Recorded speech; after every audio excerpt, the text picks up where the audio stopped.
Hey everyone, welcome back for another deep dive.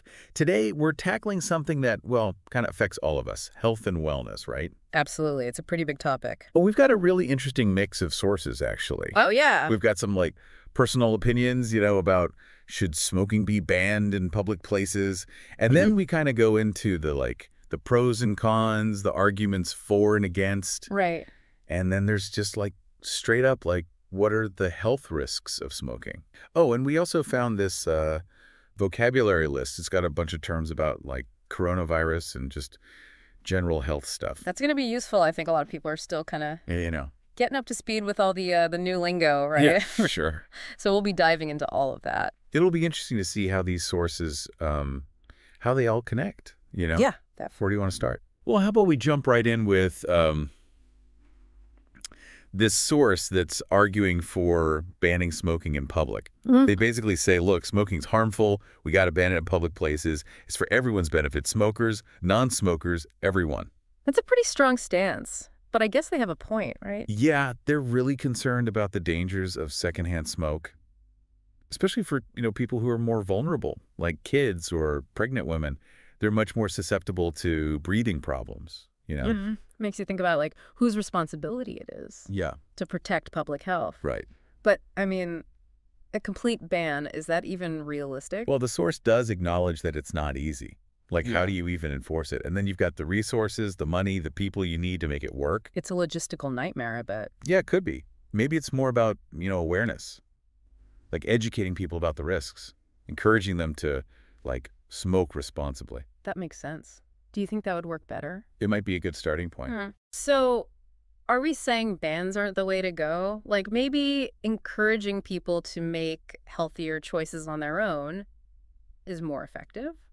What do you think? That's a tough one. There's no easy answer, I guess. But you can't deny the health risks, right? No, definitely not. Did you see that stat about lung cancer? Oh, yeah. It's scary. Men who smoke are 25 times more likely to get it. And for women, it's even higher. 25.7 times, I think. That's crazy. It really puts things in perspective. Lung cancer is a huge problem globally. Right. But it's not just about the big scary stuff. Really? It's about understanding how smoking, slowly damages your body. Over time. Yeah, day after day, year after year. So how does that actually happen? Well, think about it. Every puff you take, you're inhaling all these chemicals, right? Nicotine, all that stuff. It's like a cocktail of badness. Pretty much. But nicotine, isn't that what makes it so hard to quit? Yeah, that's the addictive part. Yeah. But it's the other stuff that really messes you up. Well, picture this. You're breathing in all this smoke. It irritates your lungs, makes them inflamed, Ouch. It is kind of like that. And over time, it builds up this plaque, this gunk, and it just gets harder and harder to breathe. That makes sense. So that's how you get COPD, right? COPD, emphysema, bronchitis, all that stuff. And asthma. Oh, yeah. Smoking can trigger asthma attacks or make them worse. Makes it even harder to breathe. Exactly. But here's the thing. It's not just your lungs. What? It affects other parts of your body, too. Seriously? A domino effect. Oh, wow. Yeah, it's pretty serious stuff. So where else does it hit you? Well, one of the big ones is your heart. Your heart. Yeah. Remember that plaque buildup we talked about? Well, it happens in your blood vessels, too. What, the ones that go to your heart? Exactly.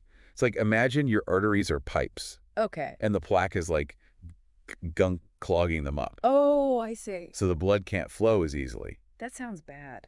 It is. It can lead to all sorts of problems. Like what? Blood clots, angina, that's chest pain, even heart attacks, strokes. Wow. That's a lot. So even if you quit smoking, you're still at risk. Unfortunately, yeah.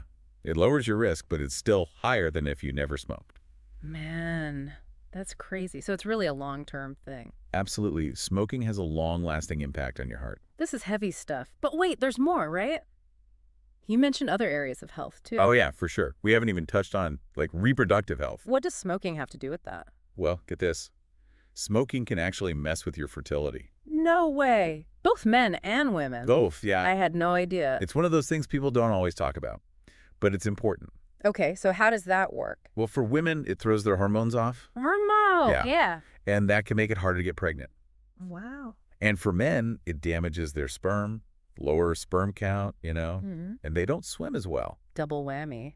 It is. So what if someone keeps smoking while they're pregnant? That's when it gets really risky. How? Well, it increases the chance of ectopic pregnancy.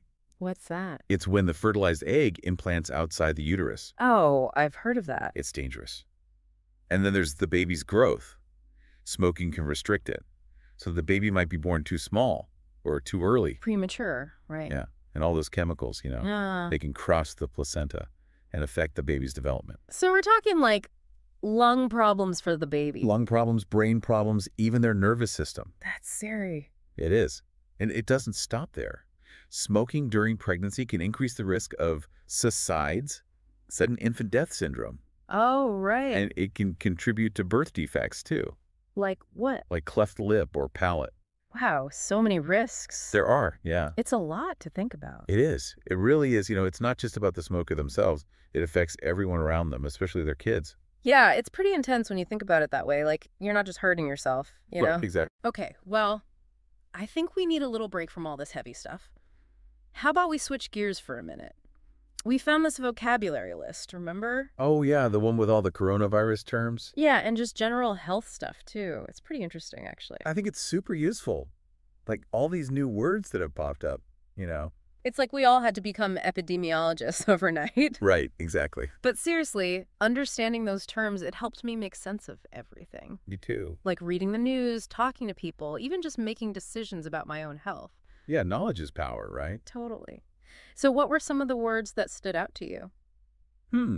Well, some of them were pretty basic, like hygiene and sanitize. Right, we all know those now. But then there were some that were kind of scary, like pandemic. Oh yeah, contagion, quarantine. It's crazy how those words became part of our everyday language. It's like a whole new vocabulary of fear. In a way, yeah. But I guess it's important to understand them, right? Absolutely, it's part of being informed. What about zoonotic? Oh, that one's interesting. What does it mean again? It means a disease that can spread from animals to humans.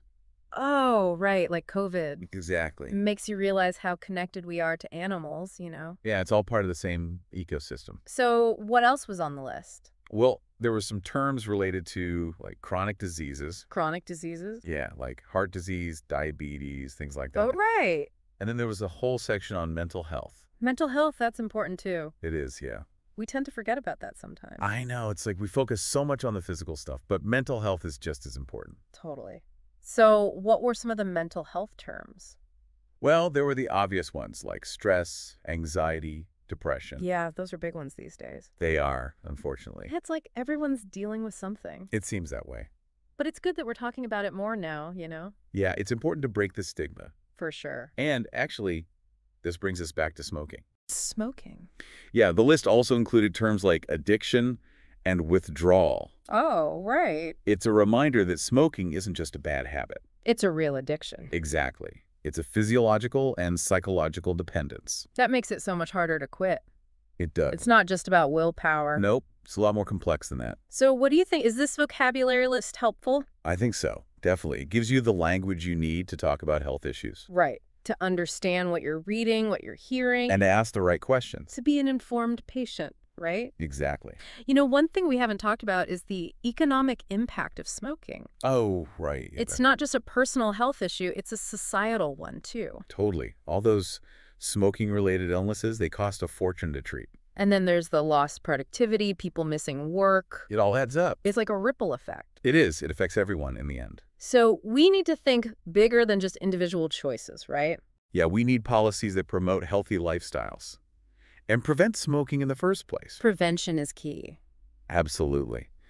Before we move on, I want to circle back to mental health for a second. Oh yeah, we kind of glossed over that.